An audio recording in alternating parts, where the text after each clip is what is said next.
Halo teman-teman, pernahkah kalian bertanya-tanya, kenapa para pejabat yang sudah punya gaji besar, fasilitas mewah, bahkan kekuasaan, masih saja tidak pernah puas? Kenapa mereka masih mencari cara untuk menambah kekayaan, meski dengan cara yang kotor, seperti korupsi, suap, dan permainan licik di belakang layar?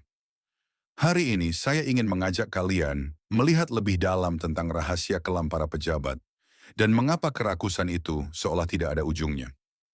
Manusia pada dasarnya punya sifat ingin lebih, itu normal, tapi ketika seseorang punya kekuasaan, sifat itu bisa berubah menjadi keserakahan tanpa batas. Pejabat tidak lagi melihat kekayaan sebagai kebutuhan, tapi sebagai simbol status, gengsi, dan kontrol.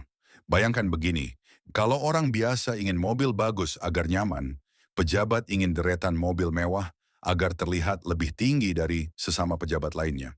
Kalau orang biasa ingin rumah layak, pejabat ingin istana megah agar namanya diperhitungkan. Dan kalau orang biasa puas dengan gaji bulanan, pejabat merasa gajinya hanyalah uang jajan kecil, sehingga mereka mencari cara lain untuk memperkaya diri. Ada hal yang lebih gelap lagi, yaitu lingkaran setan kekuasaan. Begini cara kerjanya, pejabat butuh uang untuk mempertahankan jabatan. Untuk dapat uang mereka lakukan korupsi, hasil korupsi dipakai lagi untuk membeli dukungan, suara, atau mengendalikan sistem. Dan ketika terpilih kembali mereka harus mengembalikan modal yang sudah keluar. Caranya tentu korupsi lagi. Jadi jangan heran kalau banyak pejabat terlihat tidak pernah puas. Karena bagi mereka, kekayaan bukan lagi soal kebutuhan, tapi soal bertahan hidup di dunia politik yang keras. Lalu siapa yang paling dirugikan? Tentu saja rakyat kecil. Uang yang seharusnya dipakai untuk pendidikan, kesehatan, dan pembangunan justru lenyap di kantong para koruptor. Hasilnya jalanan rusak, sekolah roboh, rumah sakit minim fasilitas, dan rakyat kecil makin sulit keluar dari kemiskinan. Inilah kenapa muncul fenomena yang menyedihkan. Orang kaya semakin kaya dan orang miskin semakin miskin, bukan karena rakyat malas, tapi karena sistem sudah lama dirusak oleh kerakusan segelintir orang. Kalau kita masuk lebih dalam ke sisi psikologi, ada satu penyakit mental yang sering terjadi pada orang berkuasa, yaitu ketamakan eksistensial. Artinya mereka tidak mencari uang semata, tapi kepuasan batin yang tak pernah tercapai. Mereka terus menumpuk harta, berharap akan merasa cukup, tapi hasilnya selalu kosong, karena rasa cukup tidak bisa dibeli dengan uang. Ironisnya, semakin kaya mereka, semakin takut pula mereka kehilangan.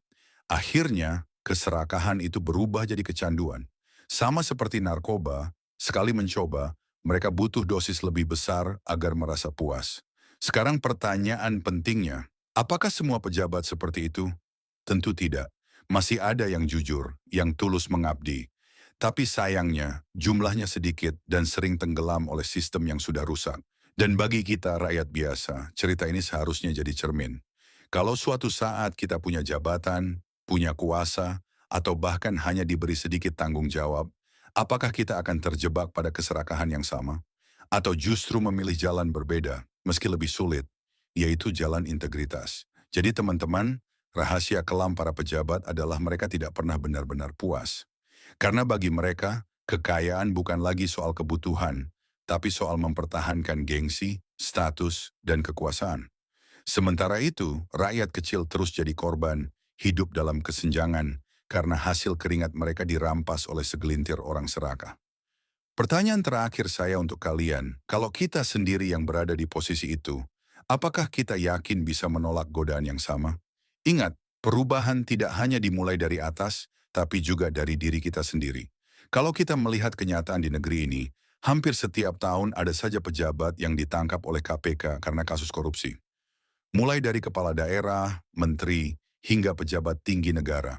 Ada yang ketahuan menerima suap proyek bernilai miliaran rupiah, ada yang bermain di anggaran bantuan sosial, bahkan ada yang tega memakan uang rakyat di tengah bencana.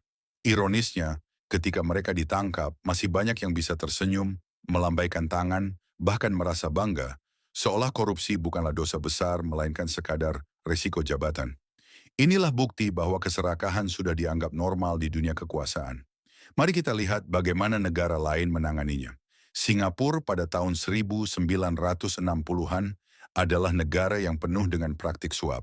Tapi lewat kepemimpinan yang tegas dan hukum yang ditegakkan tanpa pandang bulu, mereka berhasil mengubah sistem. Kini pejabat Singapura dikenal dengan integritasnya yang tinggi. Korea Selatan juga memberi contoh. Beberapa mantan presiden mereka bisa dijatuhi hukuman penjara karena korupsi. Pesannya jelas, siapapun yang melanggar hukum tetap harus bertanggung jawab. Pertanyaannya, kenapa di negara kita begitu sulit menegakkan keadilan seperti itu? Jawabannya sederhana, karena sistem hukum sering dilemahkan oleh kekuatan uang dan politik. Korupsi bukan hanya soal uang yang hilang, dampaknya jauh lebih besar, ibarat efek domino yang menghancurkan banyak aspek kehidupan rakyat.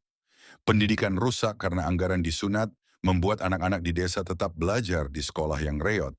Kesehatan terabaikan karena rumah sakit kekurangan fasilitas dan obat-obatan jadi mahal. Lapangan kerja semakin sempit karena investor enggan masuk ke negeri yang sistemnya penuh permainan kotor.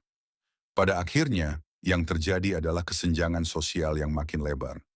Rakyat marah tapi tidak punya kuasa, sementara pejabat makin kaya namun tetap ingin menambah hartanya. Lalu muncul pertanyaan, kenapa rakyat seringkali diam? Kenapa tidak melawan? Jawaban pahitnya adalah karena korupsi sudah masuk sampai ke akar rumput. Kadang rakyat sendiri terjebak dalam mentalitas asal dapat bagian. Misalnya, uang sogokan saat pemilu dianggap wajar, padahal itu adalah awal dari lingkaran setan korupsi. Selama rakyat masih menerima mentalitas semacam itu, sistem akan sulit berubah. Namun meski begitu, bukan berarti tidak ada harapan. Generasi muda hari ini jauh lebih kritis, berani bersuara, dan tidak mudah dibodohi. Media sosial membuka ruang baru untuk membongkar kebusukan yang dulunya sulit diketahui publik. Tantangannya sekarang adalah, apakah kita berani menjaga integritas? Apakah kita bisa memilih pemimpin dengan lebih cerdas, bukan karena uang atau janji manis? Dan yang lebih penting, apakah kita siap menolak korupsi dalam skala kecil? Karena perubahan besar selalu dimulai dari hal-hal kecil yang sederhana. Kita sering berharap pejabat di atas berubah, tapi lupa kalau perubahan juga bisa dimulai dari bawah, dari rakyat biasa yang berani berkata tidak pada korupsi. Jadi teman-teman, keserakahan pejabat bukan hanya masalah pribadi yang tamak, melainkan sistem yang rusak, budaya yang diwariskan, dan kebiasaan yang dibiarkan. Tapi sejarah dunia menunjukkan bahwa sistem korup bisa runtuh kalau rakyat bersatu dan hukum ditegakkan tanpa pandang bulu. Pertanyaannya sekarang, apakah kita siap menjadi bagian dari perubahan itu? Atau kita hanya akan jadi penonton sementara keserakahan terus merajalela? Pada akhirnya, perubahan bukan sekadar soal mengganti pejabat, tapi soal membangun budaya baru yang lebih bersih, lebih jujur, dan lebih adil.